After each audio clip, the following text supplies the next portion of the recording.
time that the two organizations that are leading in these sectors are coming together to share their knowledge, evidence, expertise, but also resources towards achieving universal health coverage. Okay, so I'm being signaled that we are good to go. And just to say that this event will seek to achieve three objectives today. One is that we aim at the end of the event to have a signed MOU, all right? And part of that is to build camaraderie, build a working relationship between the two organizations being represented here to begin their collaboration and work together. And lastly, we seek to start active engagement in policy circles around this subject. Of course, we also want to create awareness about who PASGR, or rather what PASGR is, the Partnership for African Social and Governance Research, and Kenya Healthcare Federation, and their work in Africa's health, training, and research. We'd like to, at the end of it, to have highlighted objectives of this collaboration, which I've just said. And the third part of this engagement will be to discuss opportunities for research and policy engagement in the health sector. So, ladies and gentlemen, I take this time to invite all of you to this occasion, and so that we have an engagement that will not only bear fruit from today, but also seek to influence engagements and development towards achieving universal healthcare coverage. To begin, I want us to have introductions, and this is how we will do it. Each of us will have an opportunity to speak.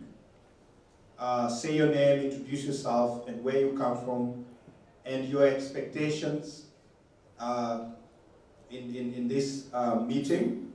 And afterwards, we will kick into following the event program, where we'll have opening remarks from Dr. Anthony Mveyange, who is the Executive Director of PASGR, and Dr. Nyalita, who is the Chief Executive Officer, Kenya Healthcare Federation. Thereafter, we'll have a keynote address from Dr. Kanyeje Gakombe, the Chairman, Kenya Healthcare Federation. And the third part of this event will be a panel discussion on the role of private sector in delivering universal health coverage in Kenya. And so this will be a very interactive session where thought leaders will be engaging on this subject, and all of you are invited to actively take part in that. Prepare your questions and reactions to the discussion as it will go. Lastly, we'll have the MOU signing ceremony, which will be led by the two executives who are present here, and then we will have a final networking and tea, and then, you know, as they normally say, guests will leave at their own leisure. I'd want to invite my colleague Rosbella and tell me where the microphone is so that we start by way of introduction. And I'd want to start with that last table. We'll go this way, and then we'll go to that table and finish here. Yes. Yes, if you have the mic, please have the pleasure. Thank you.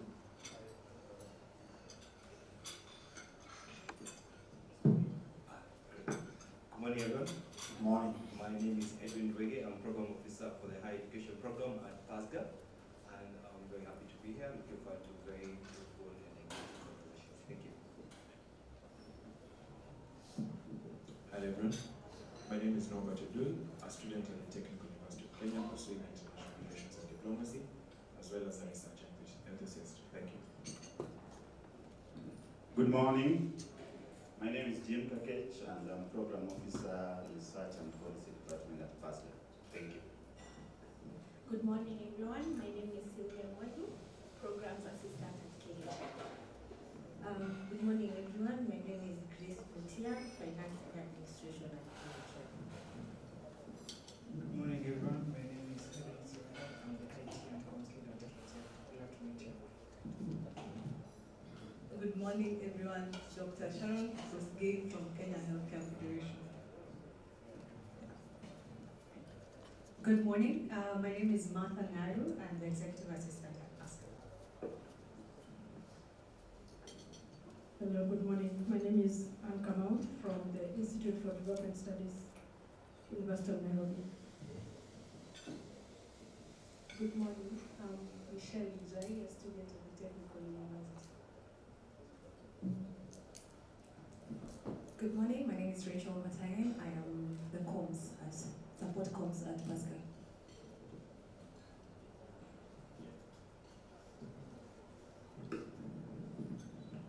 Okay, good morning, everyone. Good morning. Good morning. Yeah, the feedback is important. Yes. I'm Richard Obiga. I work at the National Social Protection Secretariat. Yes. Under the State Department, now Social Security and Protection. Thank you. Good morning, everyone. Good morning. My name is Sam Oti, Senior Program Specialist with the International Development Research Center. Glad to be here. Thank you so much, Sam. Can we go to the table down there? I see. Yes, good morning. It's not finished, Joel. Oh yes, we will come back to it when. Yes, good morning. My name is Martin Natella. I work at PASGR. Thank you. Good morning. I'm Marcy Lady. I work at the Higher Education Program. Thank you. Good morning. My name is Pauline Kimo. I do work at the Okay, so can we finish this table and then we come to this table last? Good morning. Good morning. I'm Vivian Jaminsa. I'm a student at the Technical University of Kenya. Good morning. Good morning. My name is Barbara Witi Odhiambo. I'm a student at Technical University of Kenya and I'm pursuing diplomatic international relations. Good morning. My name is Nelly Akini. I'm a student at the Technical University of Kenya. I'm a first year student actually, and I'm pursuing bachelor's in international relations and diplomacy. Good morning. I'm Cynthia Manjiro, a student in Technical University of Kenya. Thank you so much. Can we get to this last table?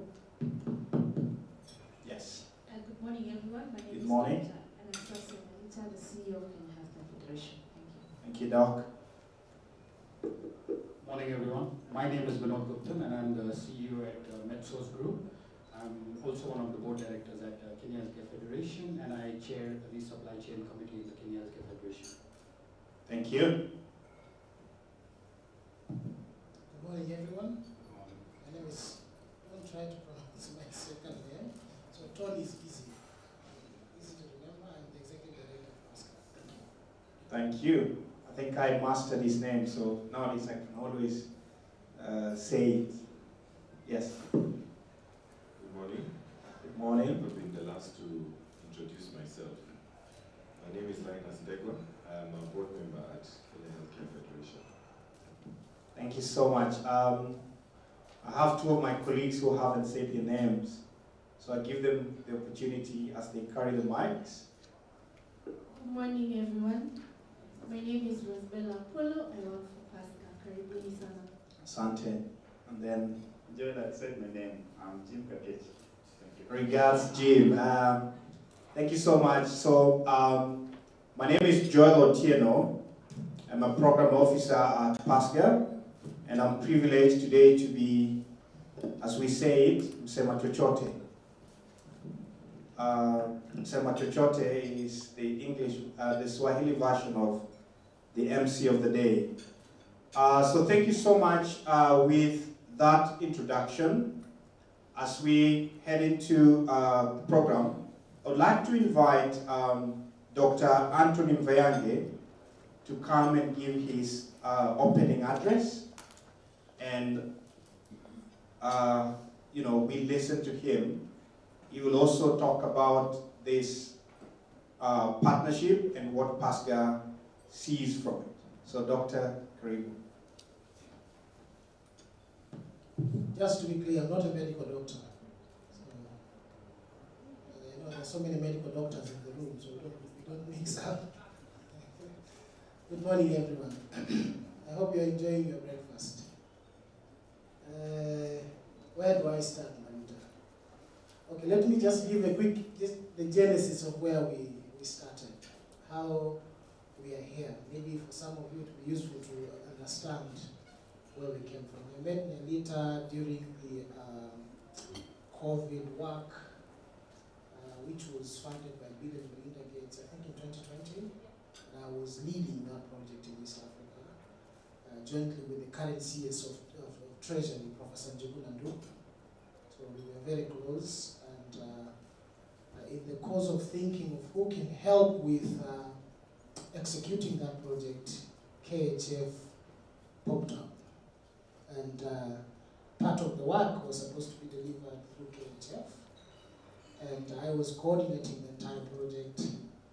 That's how I got to interact with Nelita. We clicked. Before we know, we started to talk plans. I had not taken over the job I have right now. I was in another organization, but we kept talking, and that conversation has brought us here. So it has been 2 years of talking, engaging, but finally we are here. It all started with the COVID work that we started. Nelita and her team, they were leading the health beat in Kenya and in East Africa, and they did a fantastic job to help working with the East African community. So that's how we are, we're here. But I don't think I want to dwell much on how much I know KHF and Nelita. But I think I just want to give a little bit of reflection why we're here. And why is it that Nelita and myself felt the need to have KHF and PASGR come together. There are a lot of synergies that we can tap. There are a lot of areas of mutual interest that we could tap. But let me also take a step back to reflect on a broader conversation in the policy space. When I was a PhD student, one of my thesis chapter is actually on HIV/AIDS and economic growth in sub-Saharan Africa. So I understand the conversation of disease and development in Africa very well. I'm very passionate, if I'm to be very sincere, very passionate about anything to do with diseases and development and the extent to which they explain African economic growth and development in the continent. This is an area I'm very passionate. So one of my thesis chapter was actually trying to understand the impact of HIV/AIDS across sub-Saharan Africa and trying to re-estimate during different innovative econometric ways the extent to which HIV/AIDS was a burden, was a drug to economic growth in sub-Saharan Africa. Very interesting. So I got hooked into the conversation about disease and development, and I'm pleased today we are talking about universal health coverage or universal health care. It is a broader conversation around the role of diseases in development. Healthiness and well-being of each and every one of us has a broader contribution to development. Of course, sometimes people argue, as an economist, I would argue which one starts. It's a chicken egg question. Is it disease, is it health or development? Which one starts? Because if you're developed, you're likely to be more healthy. And if you're healthy, you're likely to develop. So which one begins? Health for development. But I would also argue development for health. So it can go either way, right? But it's a very timely conversation because in the wake of COVID-19, in the wake of all these global disruptions, we have seen how our economies have been devastated. We have seen how our countries have been devastated. We have seen how vulnerable our people have become. If there's one thing that we know, COVID has undone the gains, that has reversed the gains that we made in the last 20 years, poverty and inequality have actually increased. So right now, universal health care becomes, it's not a question, it's how do we get it done? We have achieved success in universal health, universal education, right? Free education. Now in social protection, people are talking of universal basic income to families. Universal health care, universal health coverage is a fundamental human right. And I believe that PASGR and KHF coming together to find ways to work together in the health space, in the health policy space, is very important. And I hope that this is the beginning of many more activities together. KHF, through your network in Kenya, especially bringing together private sector, through your network within the region, East African Health Federation, for example, that I know of, you bring an umbrella of private institutions that we always aspire to work with. PASGR's mandate, for those who don't know, we focus on public health, public policy and governance issues in Africa. And public policy is very broad. You know, social policy, health, education, these are areas that we fundamentally focus on. And who do we work with? We work with private sector, we work with government, we work with what we call police actors. And within that space of police actors, we have quite a number. Okay? And private sector is one of the key police actors that we need to engage and work with for us to deliver on our vision and our mission. So I'm very much pleased to be here, very much pleased to see that finally, after a long back and forth emails, timing, changing the dates, we are all converging here, and today to mark the beginning of a journey. Beginning of a journey that is not only celebrating the MOU, this is just to mark that flag off, now you've started. And I believe our teams now can sit down and identify what are the key things, what are the low-hanging fruits. And I was telling you later, we'll bring a training next week. So one checklist on the work plan is already ticked. Is already ticked. I was telling her also, I wouldn't want to disclose the funder yet because we have not crossed that bridge or signed the agreement, but we are launching a project on food systems in Kenya. And I told her Kenya Health Federation is one of the partners that are included. And the funders were very happy to know that we have a partnership with KHF. And that project, hopefully, God willing, will start in the next few weeks to come. We are on the tail end of concluding the proposal with the funder and signing the agreement. So this to me is a sign that we are starting, the stars are aligned. Let me put it that way. Stars are aligned and we have somewhere to start. But most importantly, there are so many other opportunities of collaboration. There's so many other opportunities. PASGR through its research and policy arm, PASGR through its training arm. For those who, you heard my colleagues talking about higher education, we have master's program, we have doctoral programs in public policy. These are avenues that I think we can help build critical mass of policymakers, public policy and governance specialists in the continent. And I think it's an opportunity. If you didn't know about us, now you know. You can actually follow us. You can follow on our social media, on our website, and get to learn what we're doing and how we're doing it. We are strategically expanding to many other countries. Hopefully from next year, we'll be in many other countries beyond where we are right now. We are also privileged to have serious funders coming our way, which is a blessing, I would say. And that means also a lot of work to be done. So we need partners to be able to deliver. We can't do it alone. We are very much aware of that. There are cycles we can't penetrate. We can't bring, okay, we know KEPSA, I know the KEPSA, but it will be easier to go through the elite and say, bring me that one, bring me that one. I can call Carol and the others and Victor, but it will be easy to work as a partnership, you know. And that way we have a voice of private sector in the country, in the work we do. We do a lot of things. Research does a lot of fantastic work. And in one way, directly or indirectly, KHF can get involved. The private sector, health private sector in Kenya can get involved. And I think together we can build the continent. Last week, I was in Arusha giving a keynote address. And I said this, and I'm going to say it again. It will take Africans to build Africa. It will take Kenyans to build Kenya. It will take Tanzanians to build Tanzania. It will take Nigerians to build Nigeria. It will not take anyone else. The partners can come to help. They can support. But whether we are moving forward or not, it's entirely on us.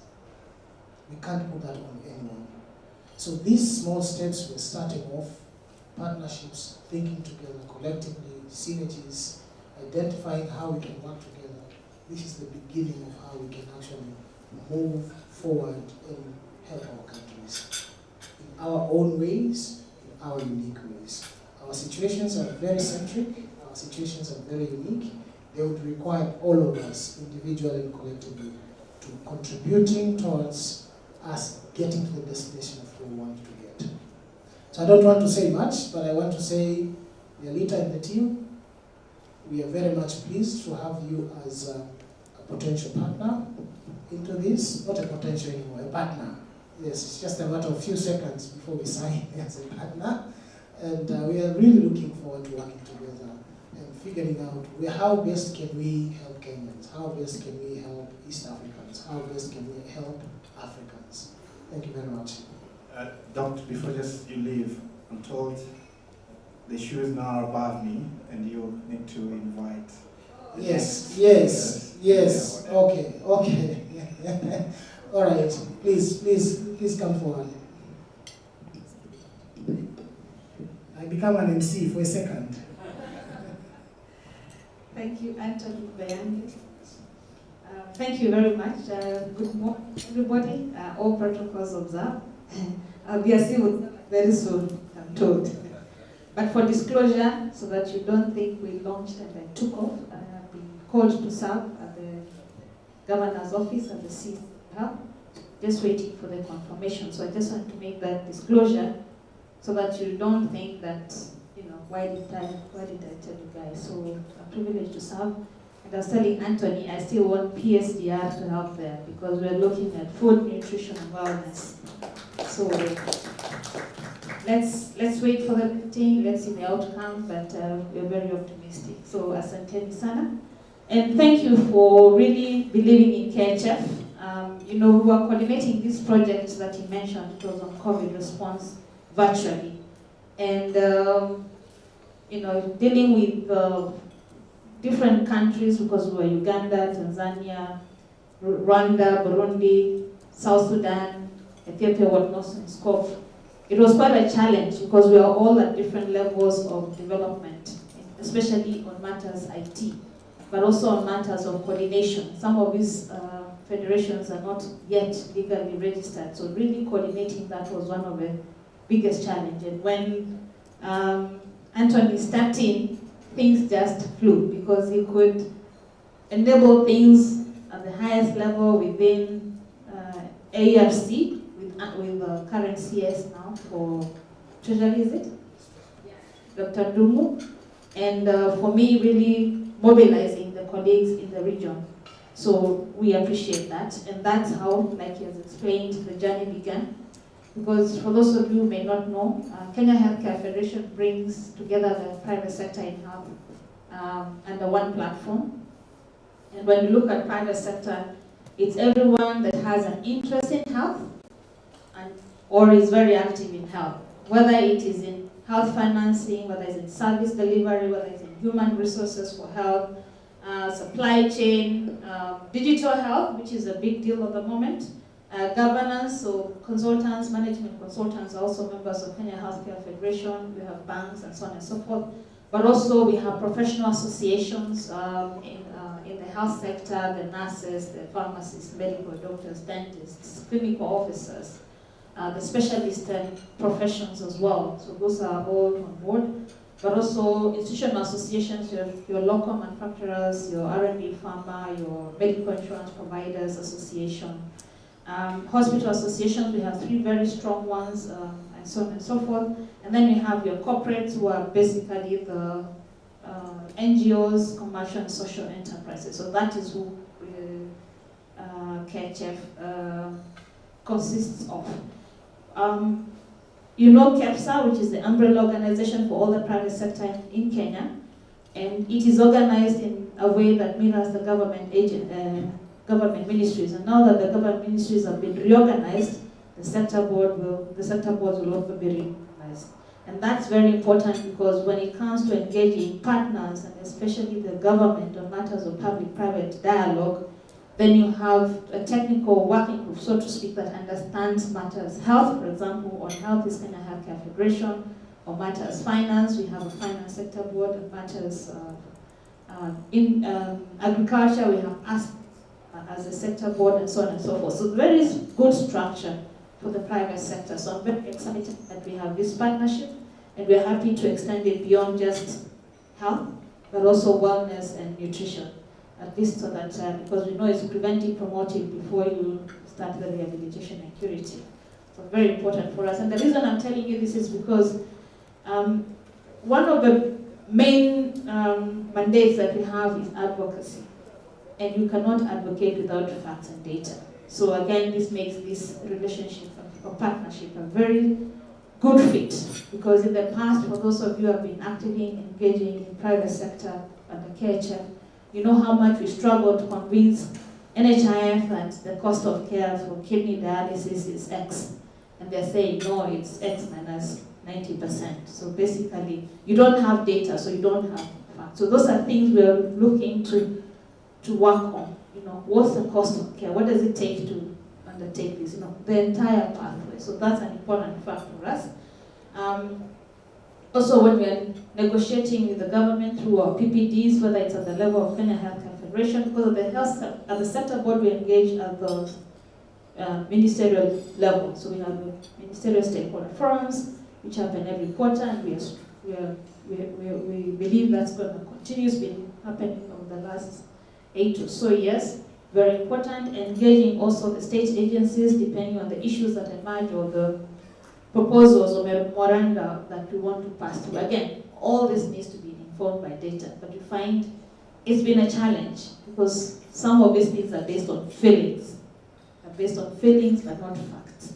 Even for our own member organizations, I see it as an opportunity because, you know, whether it's the dentists or the medics or even the unions, by the time they go and present their case, it is well researched, it is factual, it is, you know, it is a fact. Called evidence-based. That one, the researchers will tell you. Yeah, evidence-based. So at whatever level, whether it's at KHF level or a member organizations, that's very critical for us. From also what we're looking forward to is on matters of projects you have mentioned, and we appreciate that very much. It's also because we're a member organization, you know, we cannot rely on you on on membership fees for sustainability, but also this has social impact projects. So again, we're just not doing it for revenue generation, but there's an impact to it.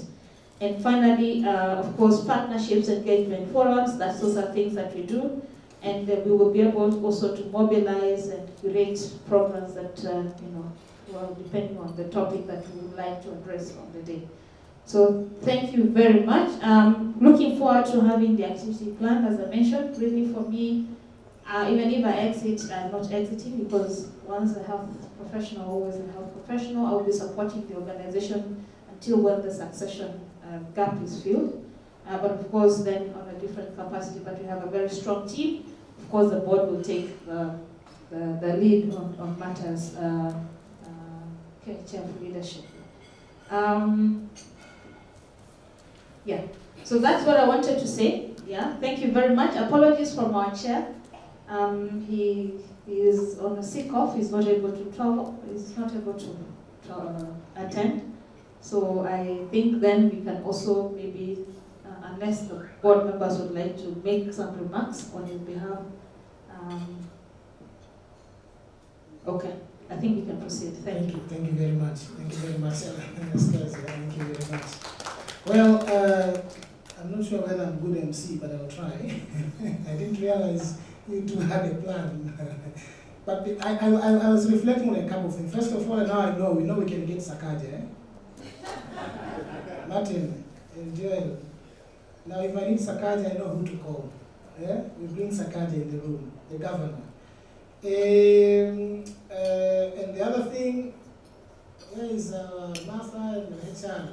We need to make sure we get discounts for health insurance. The network is under our fingertips. And the board members are here, so we need to talk to them nicely. Well, I just wanted to say one thing before I invite our guest from the government. In 2018, I was a advisor to the Kenyan government, the Minister of Health, and we designed the SEPS delivery indicators. Yes, so I designed a survey and we went all over Kenya, all health facilities. There were 3,094 health facilities that we visited in Kenya. And so I understand the Kenyan health landscape very well. The private sector, the level 1, level 2, level 3, level 4 facilities, extremely well.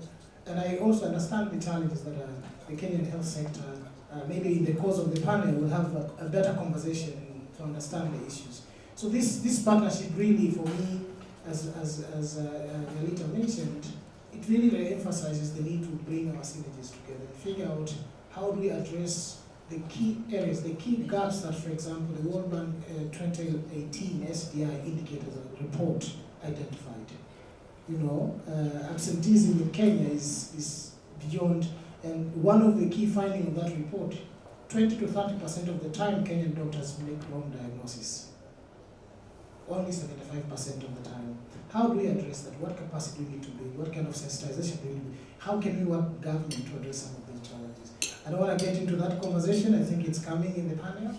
But let me take this opportunity to invite our partner from the government. We have worked very closely with the Minister of, I call it social protection. I know my friend Chelugui is no longer there, the CS, the former CS. But we still have partners. We still have people who keep us very close to their hearts. And Richard, we are very much grateful for you to be here. I know it was short notice, but your presence in the room says that the Kenyan government really, truly values our relationship. And I'm looking forward for you to introduce me to the new CS. I just wish Chelugui was our champion, our partner. But he's moved to another ministry, but I hope we can find ways to work together. So Richard Obiga is going to come and give some reflections, the social protection reflections in Kenya.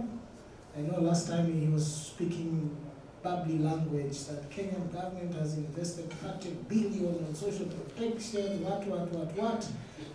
So I'm not sure with the current chopping, where that 30 billion Kenyan shillings is still there. So Richard, over to you, please come forward.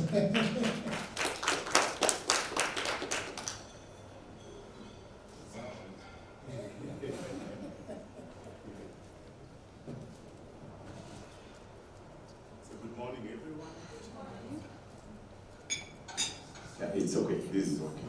So I once again want to appreciate, first of all, PASGR for having worked with us very closely. I think when I first joined the Secretariat, the first institution I met when I went for a meeting was PASGR. So I think we have a long history, but together with that, I really appreciate what you're saying, that you've been working very closely with us, and that is the government at large, just to ensure, especially for us in matters of social protection, that we are able to take social protection forward and very clear on how best we can be able to promote inclusive growth for all Kenyans. So today specifically, I may not really have so much to say, but first of all is to appreciate also the private sector, and I think this is one critical meeting for me, because this has been for me a missing gap in our social protection landscape in terms of that very active engagement. And when you talk of matters of health, as I hear you clearly articulate the Kenyan health sector, I think this is a matter that if we are to, for us, social protection is key on poverty reduction, inequality, and also promoting inclusive growth. So when you talk of matters of poverty, knowing where we are, and health being, poor health being a key driver to poverty, any intervention that will be working towards addressing that from a more broadened perspective, I think social protection now plays the heart of it. And that is why when I give a slight reflection on how in government and also specifically to social protection, how we have come out clearly on this, I think number one, in the previous regime, you are quite clear, that became a very clear pillar for ensuring inclusive development and growth in Kenya. Many of you still remember the Big Four agenda. And UHC was a very critical component of that, one of the big four. And we have been implementing that. The State Department has been critically involved in the implementation of the UHC together with the Ministry of Health. And I believe even in the current administration, the agenda on health is very clear in the manifesto. I think I've gleaned through it a little bit, and we are just waiting once the ministry settles that we are able to take this forward. Maybe just to say very specific issues, from the side of the government, many of us are aware that in the initial phase, we did the pilot just to see how then would this one work. And in the pilot, we had the 4 counties. I know many of us are aware. We did some work in Kisumu, Nyeri, Machakos, and one more county. So out of that pilot, the recommendation came out very strongly that we need to roll out this to the rest of the whole country, the 47 counties. And the initial number was have 1 million beneficiaries, on the UHC, as even as we continue to broaden on the other health aspects. So this is ongoing, and I appreciate that we have been doing this together with the Ministry of Health. We are using the social protection database in collaboration with the NHIF, because NHIF is the government contracted agency to do the printing of the cards, and then the government through the Ministry of Health will be wiring the money. It's important to take note that this has 2 critical components when we're talking of the UHC agenda, because maybe I'll assume that everybody is on that space and yet not. So we have both the contributory and the non-contributory.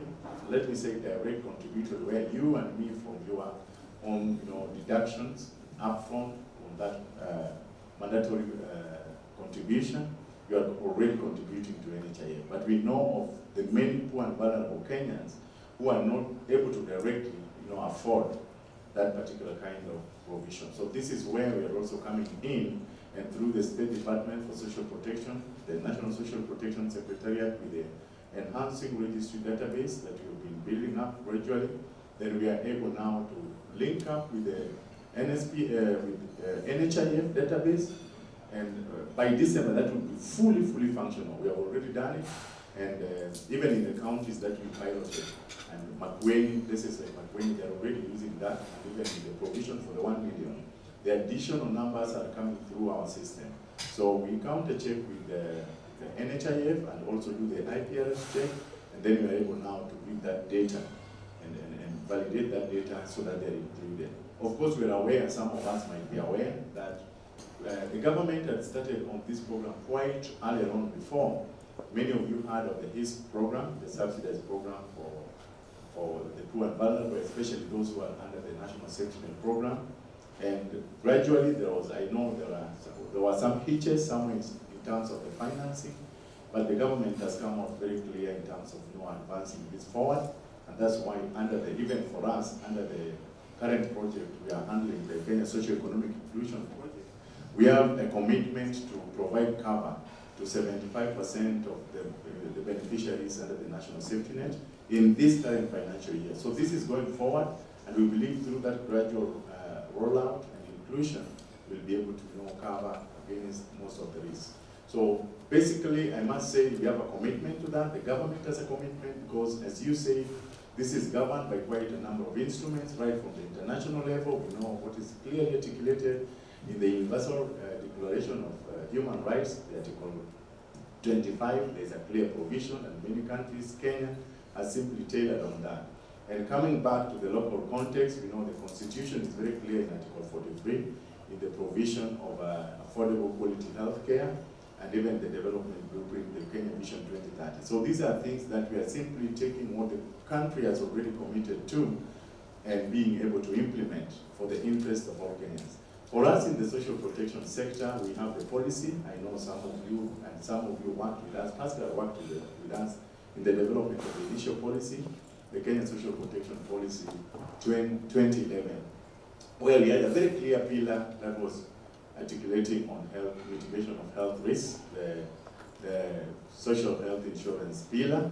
But going forward, when we're reviewing that policy, I know many of us participated in that. We have now a draft final, so really sitting with the PS ready for the CS to settle, and it soon be taken. We have a target of not later than February to have that policy adopted if there are no profound issues. So in the policy, we have a very clear pillar on social health protection. That is how we have named it. And we have clear measures that we have articulated on ensuring that every Kenyan is able to enjoy affordable health care and the provision thereof. So these are matters that are well articulated even in our policy space, and I appreciate PASGR for being very active. And in terms of advocacy, just to ensure that we have increased fiscal allocation to health issues and how we can ensure that sustainable financing of this health provision. So I really might not have to say much because a lot of these were clearly indicated, of course, borrowing from the SDG target 3.8, very clear on how then as a country also contributing to that SDG space, we are able to support. So in terms of the key, what I would call the key developments and the milestones that we have been able to make, first of all, I've talked of the pilot and we have the numbers, how we have covered them so far.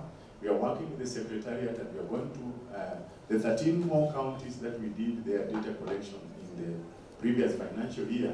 Now the data is ready and we're able to link it up with the NHIF under that particular agreement or arrangement. We have an MOU with the NHIF and we are sharing this data and we are working on a very active link between our database and theirs, which I say that functionality will be totally concluded by December because we've made some steps.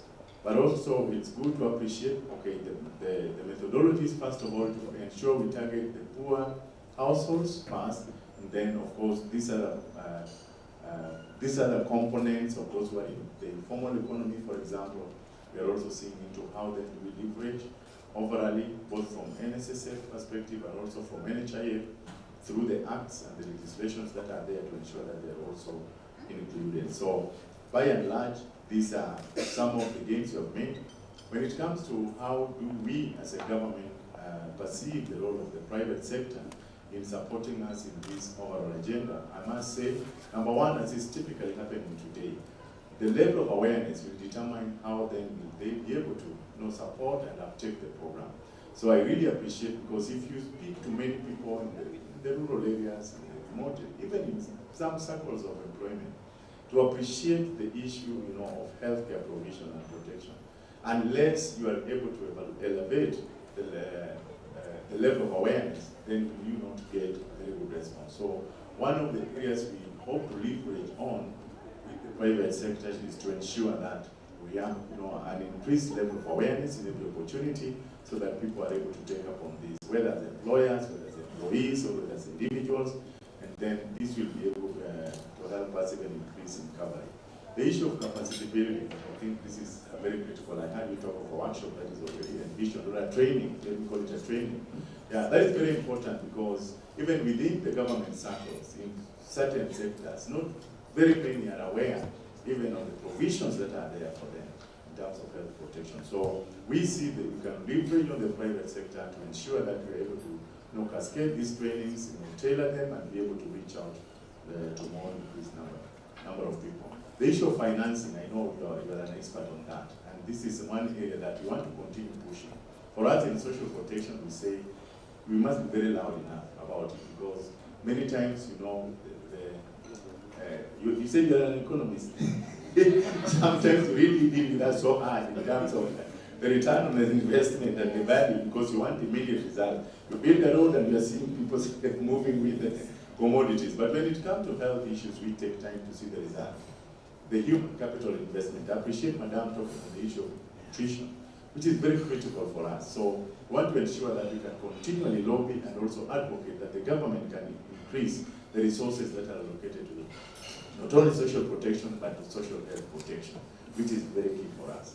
In terms of systems development, because if I heard you right, and I know it is shared in the room, the issue of data becomes very critical. I heard you talk of the evidence-based policy influence. If we don't have data, clear, credible data that can help us and can inform our program, then we'll still be going down. So I appreciate from our sector, the social protection sector, we have a system we are developing, but we're looking at the private sector to continue supporting the the enhancement of this system. You go to the private sector, some of them run very savvy, systems, quite advanced and quite robust. And this is what we want to tap into, whether in terms of human resource or in terms of just defining the nursing part of it to be able. For example, in nursing, in the institution I am, we don't have a systems developed. If you have to get one, and they're in high demand, so they keep on in transition. Otherwise, you have to procure that from a private consultancy, which sometimes is not cheap. So that's why we're saying in terms of being able to support and build up very robust systems that are able to inform our program from a clear evidence-based policy position, then that would really help us move the UHC agenda forward. Effective monitoring. I know it may appear very common, but that is a truth. If we cannot monitor the efficacy of our systems and be able to ensure that surely the reporting even across, I remember sometimes I was handling a social security inquiry process, which proved very tedious because as much I was trying to see how do we get the data from the various organizations and institutions, it proved a nightmare. But one thing I say is once we have clear, common, I appreciate in the social protection sector, we developed a national monitoring and evaluation framework, which we are still sensitizing across organizations so that we have common indicators. We can report effectively. We can know what is the extent and what is the position of the programs in various, whether it is just community-based self-financing or whatever. So once we are able to have this and we have clear monitoring, joint monitoring, and we are also able to report effectively on this, then we shall be able to know where are the gaps, where do we need the adjustments, and where then should we be able to amend on certain areas. This is one place that you can really work together with the private sector to ensure that even effective reporting timely is also addressed. And of course the learning, because you don't need just to produce evidence and keep it. How do we share this evidence across the various spaces so that the synergy we are looking for is sort of achieved? We are able to move this together. I heard your statement. It was you or who said, Kenya is ours. We are the ones to build it. I think that I wrote it down because many times we move our eyes from ourselves and we think somebody else will do it.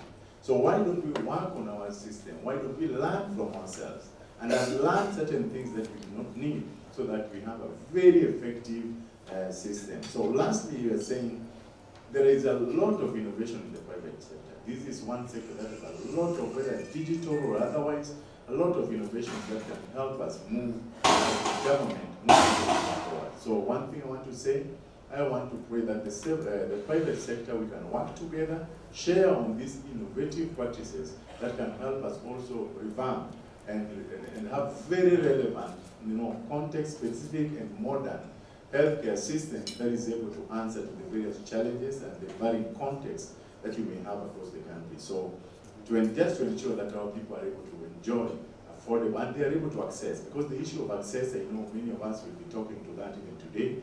How then do we ensure that even as we provide for these particular benefits, then they're also accessible, that people can reach to them. So by and large, I must say that is what our position is, and I want to just reiterate that we are ready. I think I'll get the contacts from our colleagues from the private sector, just to ensure that we can work together in this. I appreciate the work that is being done by the research component in the academia, and we want to see how then we leverage very strongly on this, because we go to national treasury, like the economists will say, and they tell, give us the facts and the figures. How do we get the facts and the figures? And let's work very strongly with the research institutions.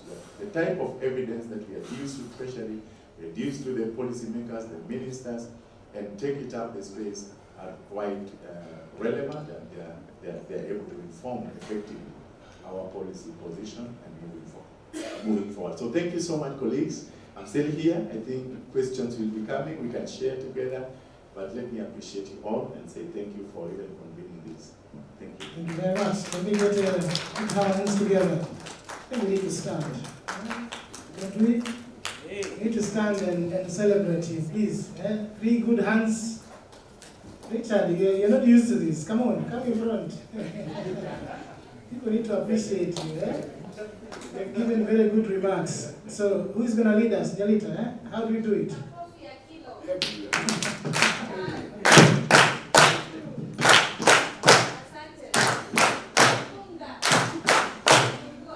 Thank you so much. Thank you so much, Richard. I really love what you've been saying, and I'm happy we're here because when you have government in the room, you always get to hear what they're thinking, and being, it's the same equation, but being on the other side of the equation and listening from the government really inspires us to keep doing more. And I think this conversation, this MOU that we're going to sign today is timely for that matter. So I don't want to take so much. I think I've done my part that I was supposed to do. Again, I'm going to hand over. I'm going to go back to the floor to become a normal citizen. So Joel, please come and talk over. Thank you so much. Yes. Let's have a round of applause to Dr. Anthony. He did well, and so when I started, I said, mimi nitakuwa msema chochote, and I got that from him, because Anthony apparently is very good in Swahili. You understand? You understand? Yes. Yeah, so thank you so much, Anthony, for accepting to step in for that and for delivering a very successful session. I want us to shift gears, and at this time, I will invite Martin Atela, who is leading the research component at PASGR, to come and say some remarks, and he will also usher us into the panel discussion, which is on the role of private sector in delivering universal health coverage in Kenya. Dr. Atela, welcome.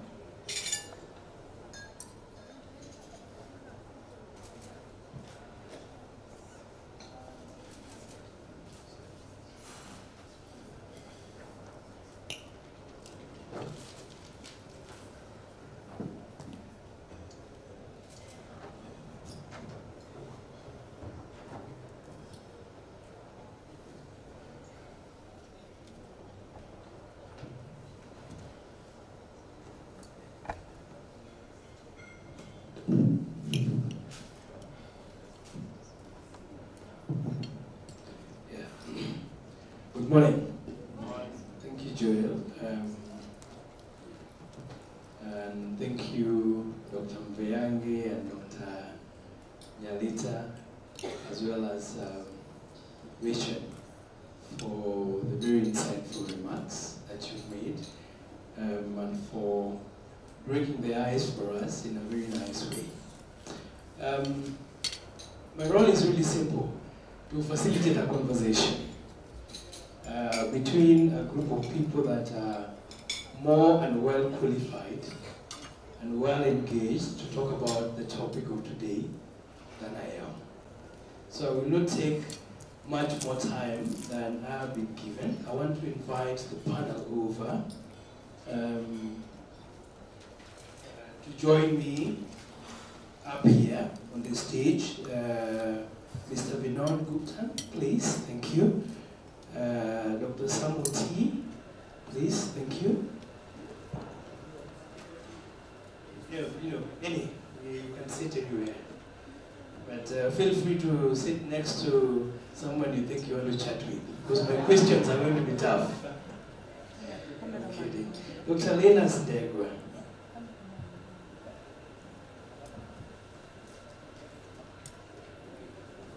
Thank you, Linus. Dr. Mveyange and Dr. Ann. Dr. Linus, Dr. Mveyange, and Dr. Ann Kamau, I believe. Yes.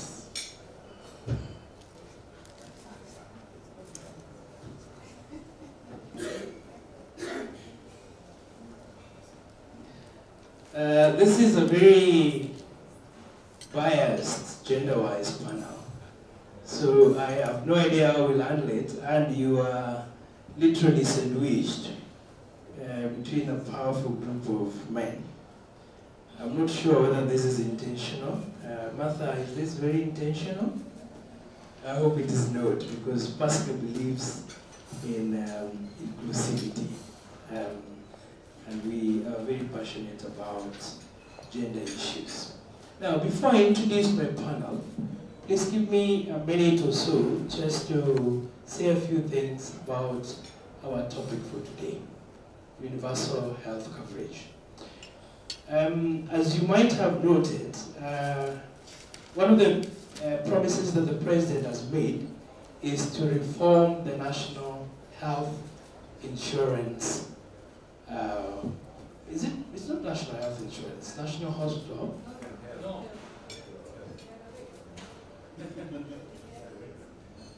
Okay, I'm being challenged here.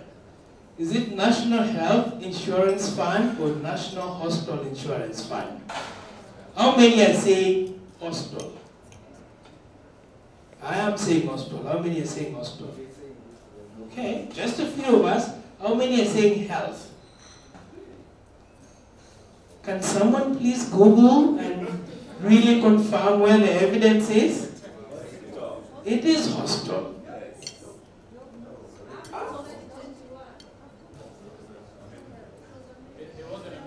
There was an amendment.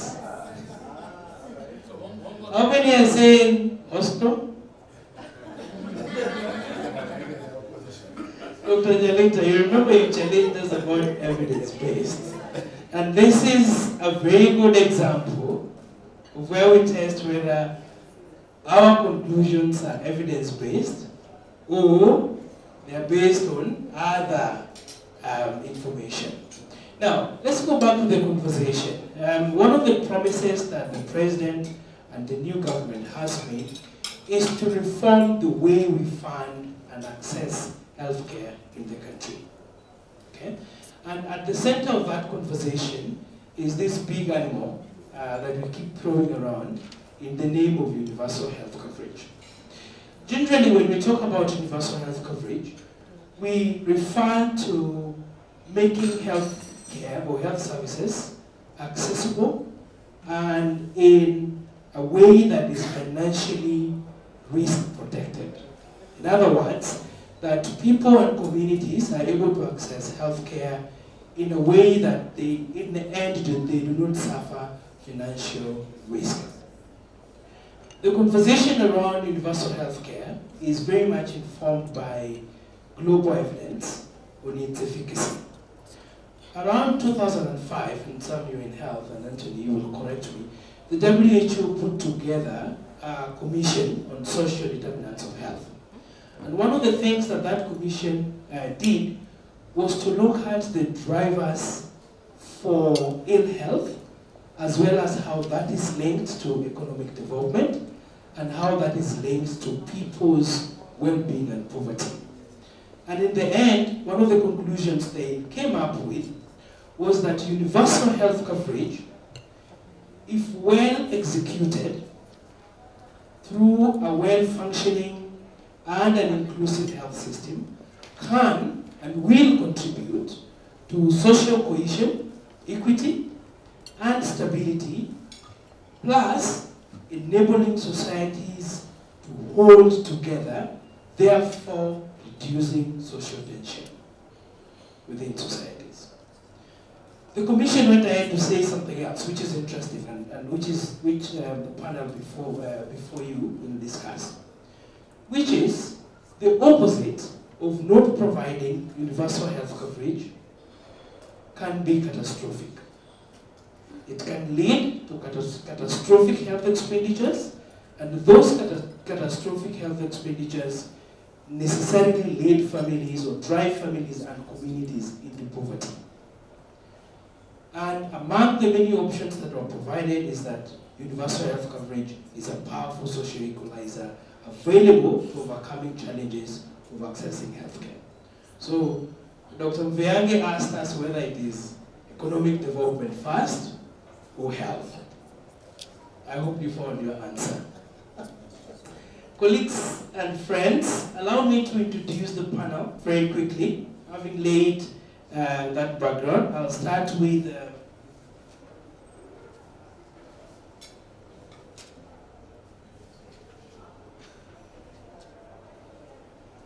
Dr. Linus. Dr. Linus Degwa is the chairman of the Kenya Dentists Association and is a leading society for dentists, having served in various positions within the association since 2007. He is also a registered and a licensed aesthetic dentist with a private practice in Nairobi and with over 15 years of clinical practice and experience. He also conducts research projects, mainly around oral health, as a research scientist with KEMRI, the Kenya Medical Research Institute. In addition to all this, Dr. Linus also serves as in the Kenya Medical Practitioners and Dentists Council as a board member representing the Kenya Dentists Association. That's Dr. Linus over there, seated next to Dr. Ann. I will now go on and introduce Mr. Vinod Guptan. I hope I'm pronouncing it correctly. Mr. Guptan is a science graduate with business stimulation from the Apple Institute in the US and has done several other courses, including an MBA for executives and a certification in advanced management program, strategic management, and quantitative techniques.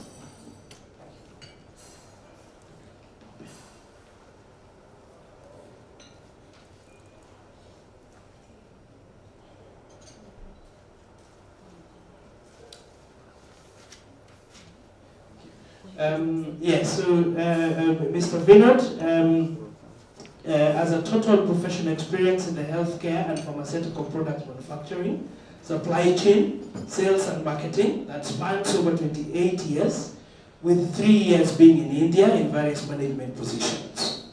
During these years in the pharmaceutical medical industry, he has gained a wealth of experience and exposure in high-level contacts and PR with rich hands-on experience in handling pharma, surgical consumable and disposable, medical equipment, hospital furniture, and a range of other products. Please help me welcome Mr. Gupta. My next panelist to introduce is Dr. Sam Oti. Sam, I don't know how to introduce you, whether to just speak about you or to read your profile. Sam is a medical doctor and a global health specialist. He's currently a senior program specialist with an international development agency. He's also a co-founder of the Global Health Decolonization Movement in Africa and a founding Secretary General of the Network of Impact Evaluation Researchers in Africa. He is currently serving as a commissioner in the Chatham House Commission for Universal Health. He's also the creator and host. I hope some of you will log into this. I've logged in a number of times. Of MedTex, I hope that's how it's pronounced, Africa, a podcast that showcases digital health and health technology innovations across Africa. Anthony, you already introduced yourself. Should I introduce you again?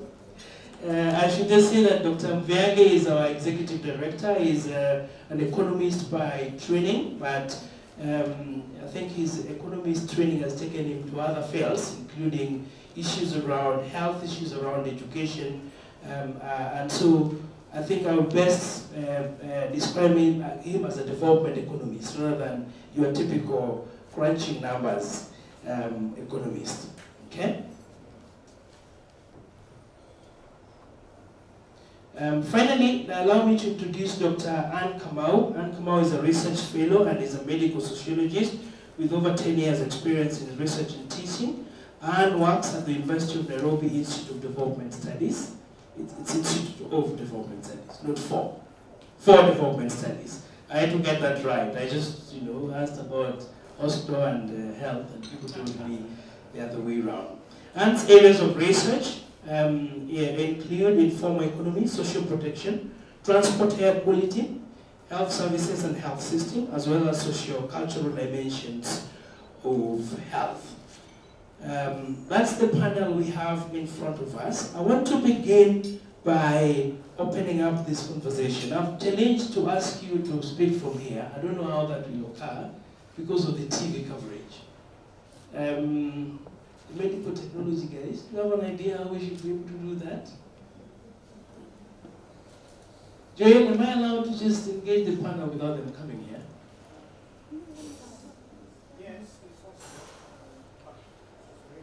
It will be challenging, is it? You can be coming here. Okay, so I'll give you the space so that you can be coming here. I will move while I ask the questions to you. I'll start with you, Anne, since you're the lady, and kindly, if you can move. Jane, do you have a microphone over there?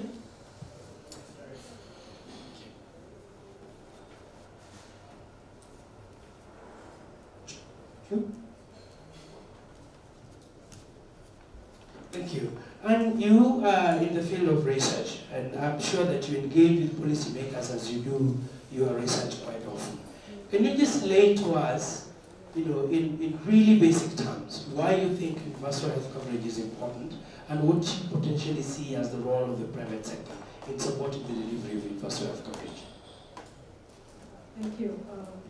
I want to thank PASGR and Kenya Health Foundation for this invitation. It's a big honor for me, and of course for the University of Nairobi and the Institute for Development Studies. Of course, when we begin to think about universal health coverage, often we ask many questions. Debates already you can hear we are talking about hospitals of health. And also when it comes to UHC, is it universal health care or universal health coverage? Again, this is a debate. And for me, when we think about UHC, we say that it is for leaving no one behind. So the question is, how is it that you can leave no one behind? Whether we think of UHC as universal health care, universal health coverage, which is what it's supposed to be, and how do we ensure that no one really faces financial exclusion or exclusion from accessing health care because of lack of finances. So for me, UHC is important if you really think about the Kenyan population. I come from a background where I focus more on young people and adolescent health. And if you look at even the rollout of the universal health coverage itself, you will want to ask yourself, where is the place of young people? I'm very pleased to hear and to see quite a number of young women here in this group, in this gathering. But I would ask, is it by design that they're here? If we went to a general population, would you see the same numbers? Often, we need to be inclusive when you think about universal health coverage. So again, we ask how our policy is really targeting the young people, considering that the population of Kenya is about 24%, 10 to 19 years old. 2017, the Kenya government rolled out the Afya program for the schools. I don't know how much for the schools. But again, the question that I ask, why did they not just roll out a universal program for all young people, 10 to 19 years old, both in school and out of school, so that then it becomes inclusive, and then we're talking universal health. So again, the moment we're talking exclusion, then we're really not talking about universal. So again, I don't know how much. Yeah, thanks, that's clear. And before you come back, just please comment for us. Perhaps share with us what you think would be the role of the private sector in this. Because oftentimes when you talk about universal health care or health coverage, the arrow seems to point to the government, right? As if the government is the provider of all solutions. Do we see a role for the private sector, and what role do you think that would be? And perhaps you could reflect that, linking to your point about the young people who are often left out in the conversations. Thank you. Definitely, we are talking about partnership, stakeholders, and I want to say here, many times universities are left out. So I even add this continuity that you continue to engage with the universities, because we've engaged a lot with the secretariat, but many times we feel we are left out. But now when really are asking what is the role of the private sector, I think there's a big role to play. When you think about what are the real issues of the young people, first of all, we are talking about issues of psychosocial well-being of the individuals. Their real health issues are to do with psychosocial well-being. Issues of who am I, identity issues of mental health, rising among the young people, certain injuries, whether it's accidents or suicide, whatever it is. When you think about where then would the private sector come in? I would say, for example, when it comes to psychosocial needs, what kind of healthcare programming do we have? In the research that we've done lately, and when you look at health services for young people, and when allow me to call him Tom. When Tom was talking, he kept saying we were talking until we reached here.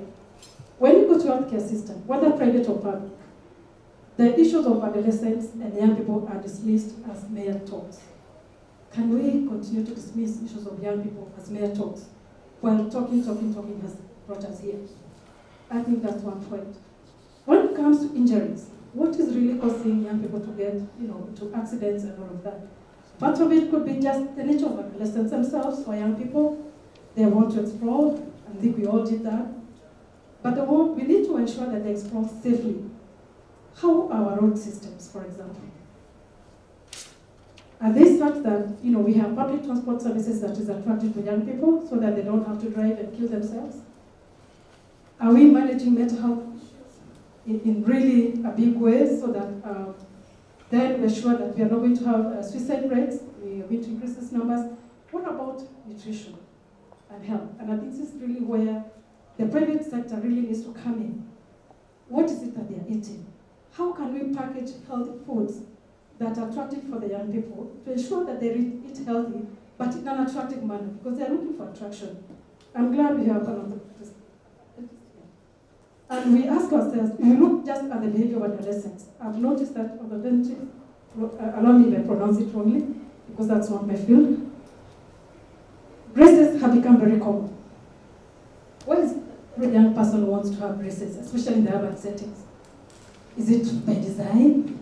Is it an identity issue? What is it? And how can we make sure that while those in the urban areas are able to access because of Afrex maybe, for the ones in rural areas, we really need not afford it. It has to do, it eventually will affect their psychosocial well-being in terms of how they look like, how they engage with their peers. So again, we really need to really think about embracing the whole spectrum of care. When it comes to the adolescents, especially with COVID-19, we had stories of teenage pregnancies being very high.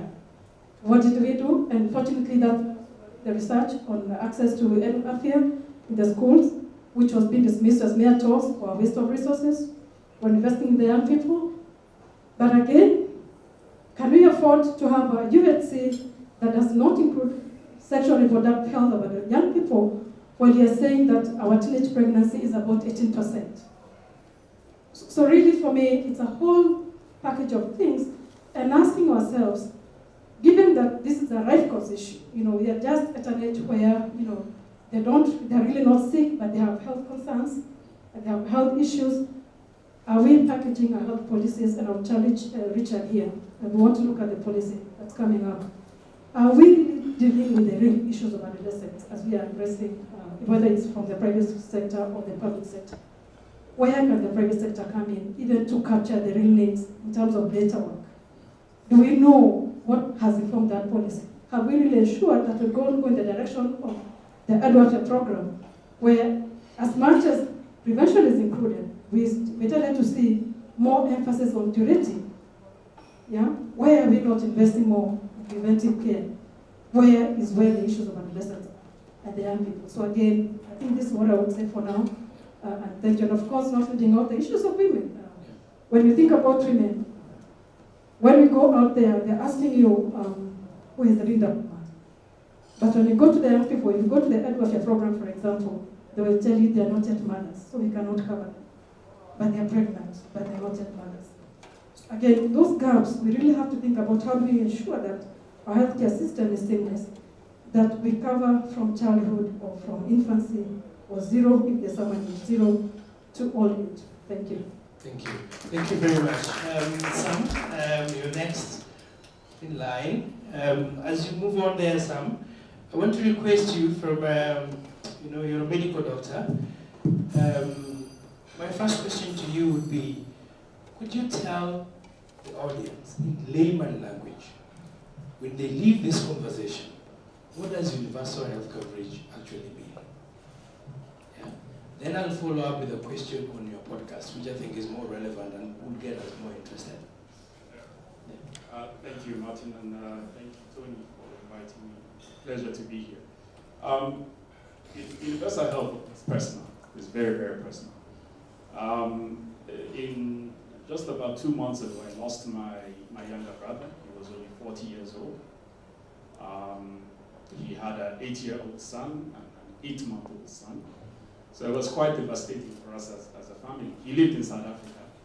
And South Africa has a relatively good healthcare system. They have public health insurance to some extent.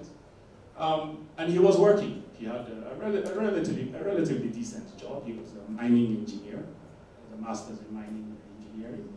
And he had a chronic disease. He had a chronic heart condition he had been living with for 7 years.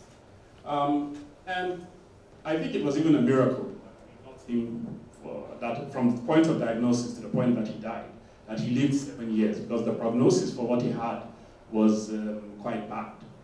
And it would have been worse if not for the fact that as a family we were able to come together and support him to afford private insurance, because the public health insurance was not enough for him to get the kind of quality care that would have prolonged his life for as long as it did.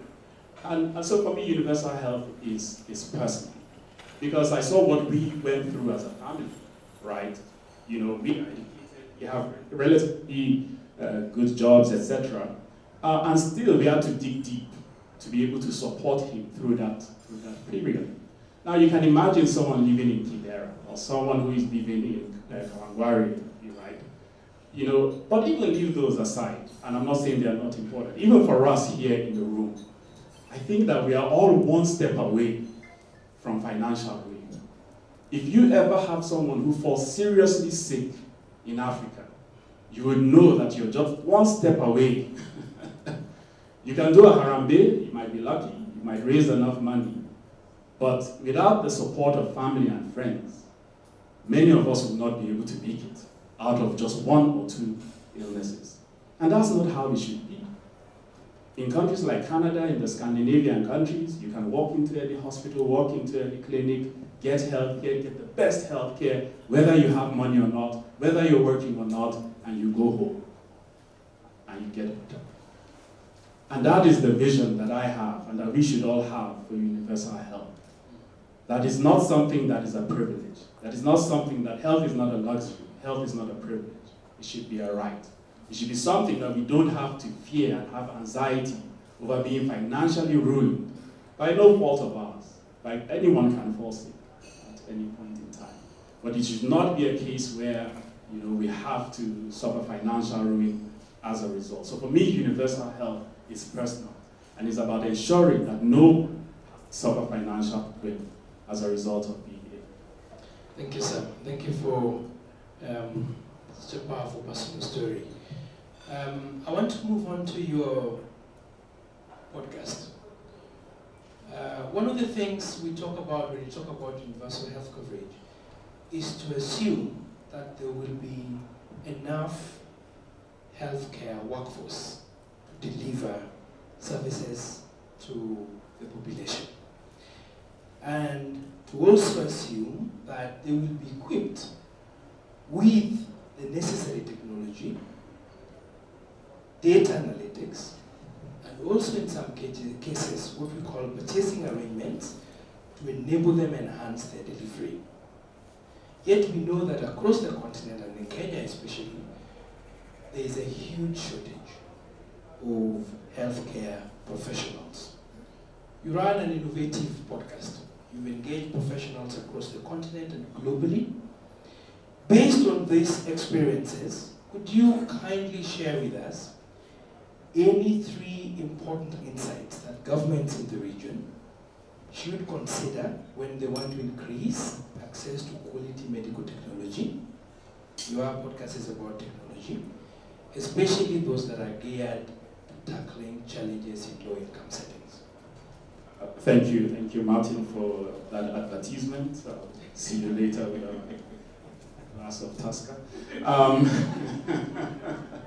So yes, I run a podcast. I think it's amazing to just hear about the innovations that are happening across the African continent. And before I answer your question, and I know there are students here, and I'll give just 3 examples of some of the innovations that are happening. One of the innovations is by a startup known as Dawa Health, which is based in Zambia. And it's run by a medical student, a final year medical student. And it's an innovation. It's basically an app that is helping mothers and their babies to have safe delivery, mothers to have safe deliveries for maternal health. And it's succeeded in achieving a reduction in maternal mortality of about 75%. So you can imagine a medical student developing an app that is saving lives on this continent. In Ghana, there is another startup that has developed an artificial intelligence program that can interpret X-rays.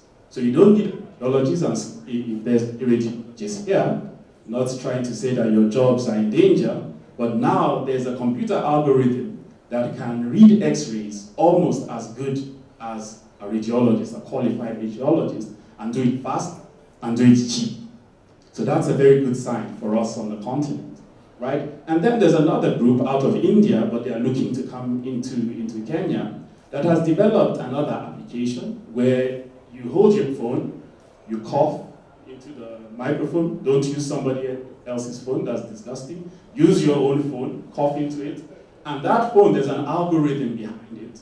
There's an algorithm behind the application, and it can diagnose what condition you have, whether it's TB, whether it's asthma, pneumonia, it can do that. So you can imagine, it can do it faster, and it can do it cheaper, right? And you don't even need to install an app.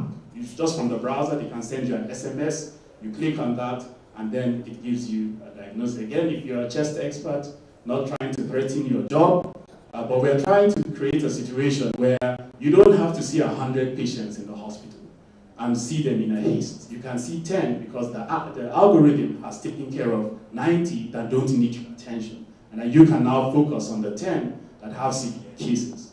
So this is into the issue of universal health care. I think there are three things we need to remember. One thing, we are lucky to live in a generation where, in the digital age, maybe 100 years ago, the only solution to expanding universal health care, train more health professionals, build more hospitals.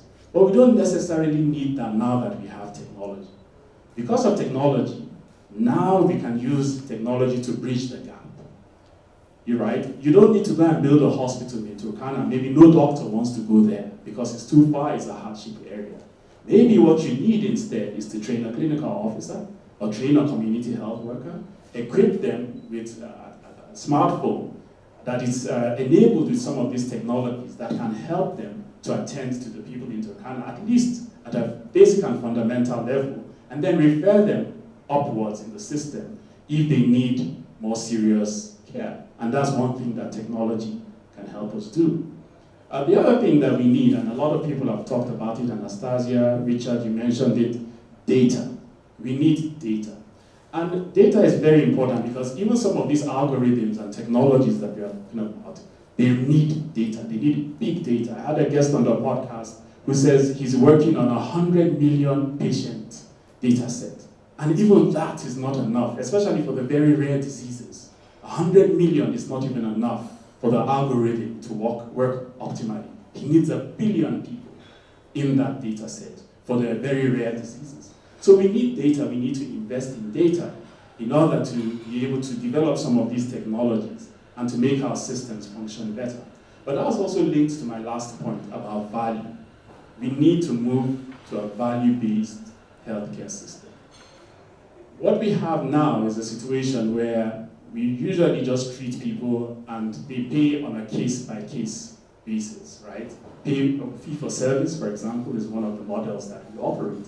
But we need to go for value-based. And what value-based means is that, and the formula is very simple, and let me go into some basic arithmetic. Value is equal to the outcome that the patient desires over the cost of getting that outcome. So from basic arithmetic, the better the outcome and the lower the cost, the higher the value for the patient. So that is what we need to move to. But that requires data. So for NHIF to perhaps reimburse a provider, we need to agree on what the optimal outcome is for the different conditions that that provider is addressing. And based on that, rather than we reward people for just treating somebody, you reward them for treating the person and getting them better. right? And that creates the right incentive to ensure that people do not start doing funny things and trying to game the system to maximize profit. So let me stop there.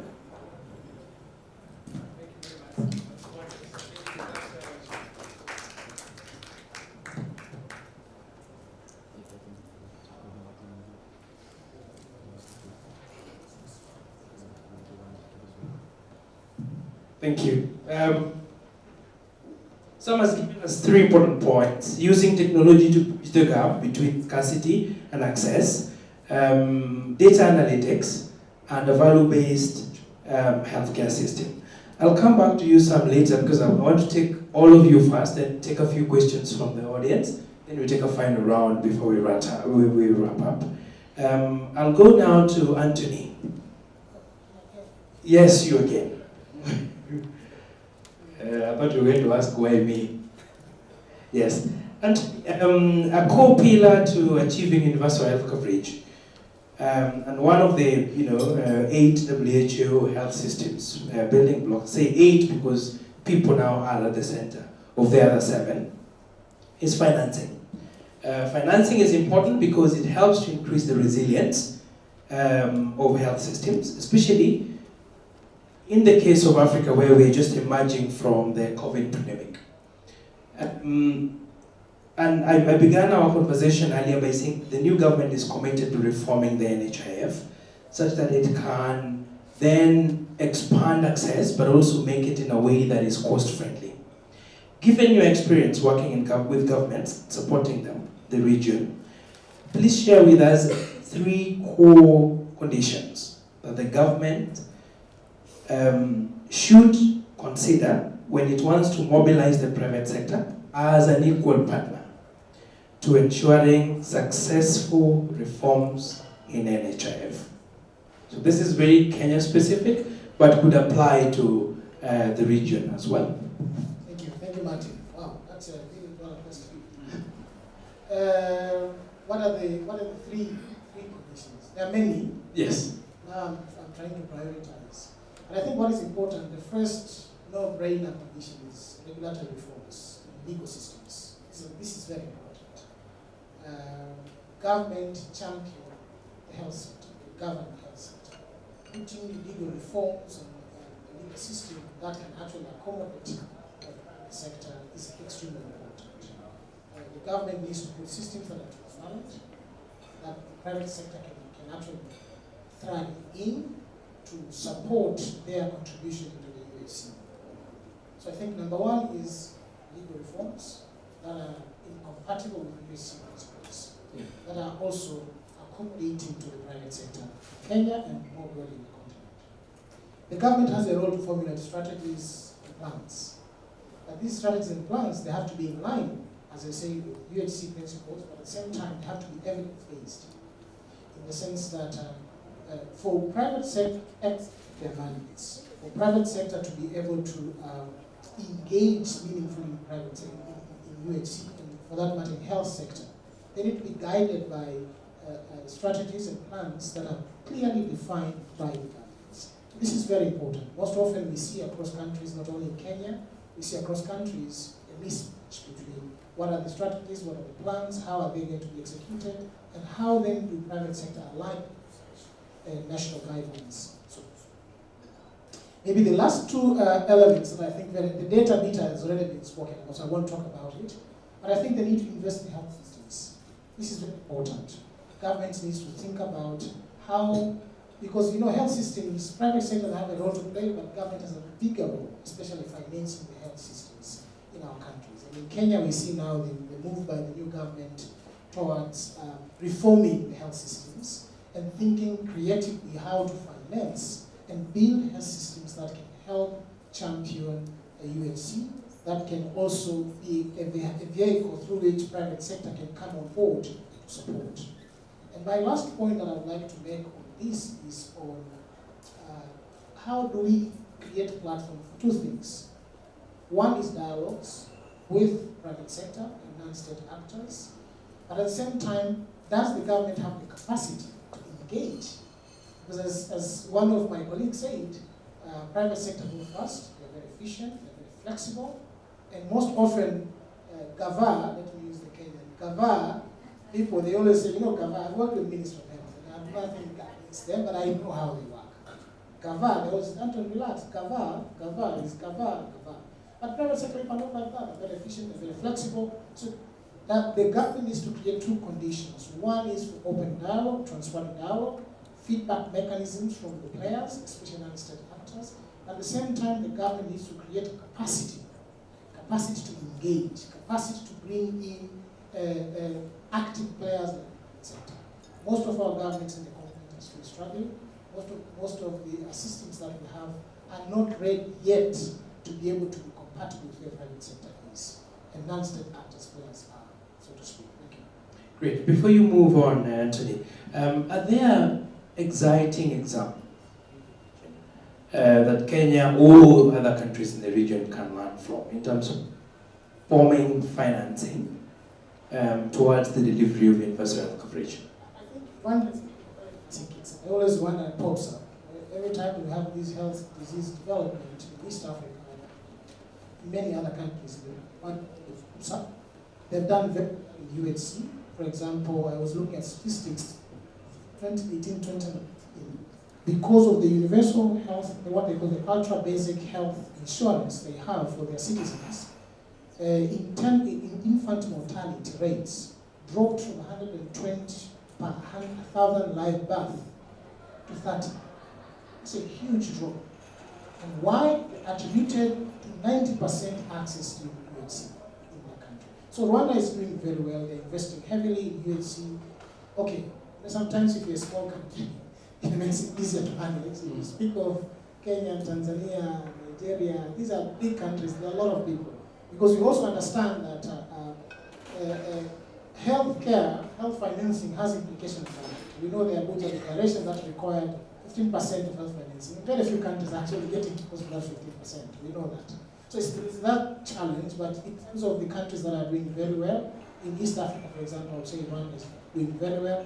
Later, I remember when we were talking about the intervention on COVID, there was that interesting app in Tanzania, is it Afya Connect? They are doing some very interesting, innovative, which speaks to what Sam was talking about, the digital space. So, but I think what we need to see more is commitment to putting people-centered development, financing health, financing education, the universal basic income is important parameters to putting people at the center of development. Thank you. Great, thank you, Anthony. Vinod.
To the floor.